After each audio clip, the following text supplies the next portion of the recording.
Hello, everyone. It is Felicia Bender, the practical numerologist, and this is your monthly numerology forecast for the personal year for February 2023.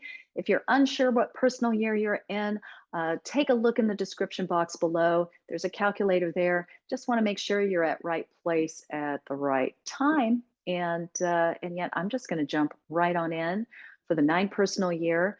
It's February. It is a master number 11. It is a master 11 slash 2 personal month for you. So the reflection for February is that this is the month to pay attention to some delays and some emotional pulls and extract the deeper meaning out of everything that you experience. So I would just say that. The personal year last month was a more of an initiating time for you. And now it's a little bit, step back a little bit, even though it's the double one. So there's some conflicting energies going on right now in February. I would ask if you're feeling maybe groggy or foggy right about now, because if you think back to December of last year, that was also a master number 11. It was a master 11 personal month for you when you were experiencing your 8 personal year last year. So I don't want to confuse matters, but I'm just saying this might the holiday. Are there any similar themes, maybe similar feelings that are playing out that were present for you in December of last year as you were bridging into this year? Because you get to replay November, December in January and February. It's kind of interesting how that works. But anyway, all I'm saying is it could have a similar vibe for you. It's sometimes nice to think back and kind of put it in perspective that way. And yet, what I would say is that in February, please don't pressure yourself this month. Take your time. It's as though you're really um, folding this beautiful and intricate this origami creation this year to put a metaphor around it. And the month of February might bring a little bit of some fitful movement back and forth, because once again, that 11 is a number of spiritual illumination, and it's demanding, some slowdowns, a little bit of patience building, and yet it's also moving you forward with kind of the double energy of the one, very similar to what you experienced at the first of the year in January. So think about a collision of those two things coming together and formulating the energy that you're working with in February. So I would say that some ventures may be subject to kind of a temporary delay, particularly during the week of February 9th, because of this slowdown. Kind of the slowdown of the pace. It's just a pacing thing, right? And it doesn't quite maybe feel like it's gaining the forward momentum that you would love for it to have. So you're likely either to kind of, I don't know, want to bang your head against the wall, or alternately, you can kind of shift your focus and instead focus your efforts on other people, on giving yourself a little TLC during February. Kind of let things percolate for a moment. So between February 16th and the 25th, don't be surprised if you begin to see signs of recalibration in relationships. And please, please don't let this be ominous or scary. When I say this, people are like, oh my God, I'm going to, might break up or this or that. No, recalibration simply means that you're reconsidering, that you're evaluating, that you're reinventing. This could be a time where you take a relationship into a next level. This could be a time where you just something is said or something is done, or you say something or do something that really clears the air and brings some healing, or something really amazing that's been needing to transpire and take place within those relationships. So it can be, for instance, even, I don't know, use some examples, a friend moving away and making your involvement with them maybe just a different dynamic, a different context. You're not losing a friend, you're just losing the routine that you had, or something like that. Now you're going to have to plan visits. Maybe you're going to have, your weekly Zoom call or FaceTime call or something instead. So that's what I'm talking about. Oftentimes it can be just a resituation of something like that. Maybe it could be that a person you've had a few dates with that ends up not being the one you feel has staying power, so you kind of relinquish that. Or maybe it's someone that you do feel like that is, maybe a keeper, and you think about having that conversation. Maybe you become exclusive, something of that nature. That's what I'm referring to. That's what I'm talking about here. So these are incremental changes that are good and that they help kind of clear your plate. All right. So alternately, which could be the case, is that we can put things off. Even the best of us, right? Want to put it off. I'm going to put the blinders on. Na na na na na na na na na. I don't see it.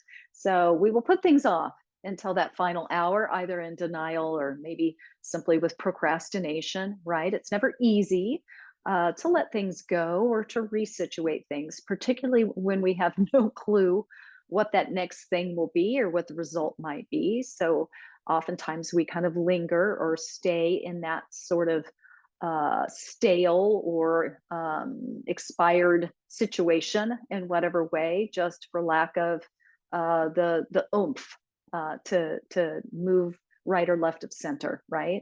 So February is the month to ponder and to work with the important relationships in your life, and the energy of that underlying two requires diplomacy, it requires patience, and it requires really a loving touch, a loving, understanding, supportive touch with all your engagements and interactions this month in February. So, mostly it holds out opportunities for you to come to terms with certain issues that have been percolating for a while now. It's all about change and transformation this year, lest I remind you. So, you are going to come face to face with opportunities to dig in, figure out what your highest and best might be here and has the potential to become. And there's also something to be said for defining the idea of letting go, I say with quotation marks, and conclusions with quotation marks in your 9 personal year. Because in numerology, those words are very much associated with the number 9, particularly when it shows up as a cycle, as it does now with your personal year. So I am going to harp on this all year long. And that's the idea that this is an opulent time for you and your personal evolution, because you've been heading this way for 8 years now, right? And it's a wonderful stopping off point for evaluation, for adjustment, and for reinvention. It is meant to be a transition transformation for you. And it would be weird and stifling if it weren't. All right. So you might think of it this way: whatever you are letting go of, I'm, as you know me, I'm kind of into metaphors, but sometimes it's good to feel it out that way and hear a story that sticks with you more than just talking about the brass tacks about it. But if you think about it this way, it's kind of like whatever you're letting go of in this 9 personal year is actually garbage at this point. It's you might, have been keeping that old banana peel, the empty water bottle, the gym shorts that have a hole in them, and your expired passport or driver's license or whatever in the backpack that you've been carrying around on your back. And yet now, whenever you whenever you go somewhere, you're like, ugh, what is that? Something stinks, something following me. You don't even realize it's coming from your own backpack. So you can't escape the smell of the rotten bananas, those old stinky gym clothes or something, something like that, right? And you can't travel anywhere because you forgot to renew your passport. You're like, where where's my passport? I can't even get a flight now. So it's a conglomeration of all of that. It starts to get kind of stinky. Okay. So the nine personal year comes in as your kind of new personal assistant. Like, here, let me take care of this. And your nine personal year personal assistant is here to help you clear out that old backpack, get rid of all that stuff that you've been carrying around. It's kind of like those hosts. Do you remember that old TV show, What Not to Wear? My daughter and I used to watch that all the time, and it was addictive because it's the same structure, it's the same story, but you get pulled in every time because it's always someone really working with some emotional issue around how they show up in the world and what they wear. If you haven't seen it, I don't know, it's fun to watch it. It's very interesting. Anyway, I don't know. I digress, but I'm just saying it's kind of like that show, What Not to Wear, because it comes in to make you clean out your closet this nine personal year. It makes you throw that old stuff away and buy a new wardrobe that is more minimal, it's updated, it reflects who you are now and what you're becoming. You know, it's chosen wisely and well. You have a certain budget and you have to stay within that budget, right? So while it may feel somewhat horrifying and really damned uncomfortable to go through it, it's simply forcing you to throw away your trash. Okay. So February itself is guided by the master number 11. This is a really special energy. It's a special time. Where when you do slow down enough, when you want it, when you have this intentionality around being open to possibility, to spiritual growth, to some evolution, it can really, really come in to be there for you and with you in February during this 11 supported 11 personal month for you. So those awarenesses, your intuition is heightened. It's really bound to come onto your radar during this month if you're open to that. And so, how does that show up? It can also show up as nervous tension. It can show up as delays, frustrations that are testing your patience. And that can, you know, test you in the smallest ways, like, you know, to be calm in traffic, right? To not get impatient, not scream at the driver, right? To just be a little bit more forgiving and more patient. So how else can this show up? It can show up as amazing leaps with your spiritual connection, as openings and opportunities to expand your business, to expand your creative life, to just have this level of personal expansion that can really, really be an open opportunity when you are experiencing the master number 11 during a month. And I'll emphasize that during a nine personal year, it really is about responding to what comes towards you rather than having a definite agenda and focusing on major specific outcomes. And I don't know if that makes sense, but it's about allowing and bringing it towards you rather than reaching and going for it. Um, and so I'll share a little example. I'll share a personal example. So currently I am in, you know, not to overshare, but I am in my own nine personal year this year. And at the moment I'm traveling abroad, and I'm in France right now, and I'm having time with a really dear friend of mine here and enjoying it very, very much. And I am a drummer. I have been in my past, and yet I haven't played in years. I mean, really, in years. And I've been doing some reflection, as all of us do in our nine personal year, right? All of you nine personal year people out there going, tell me something I don't know. So, yes, we're reflecting. And I really was reflecting at the beginning of this year about how I would really like to get back to playing the drums in some capacity. It is my just sweet spot. I just love it. It brings me such joy. I have always had such passion around it. And yet it was just a private thought. It was a private desire. I didn't really share that with anybody. It was just something that was going on inside of me.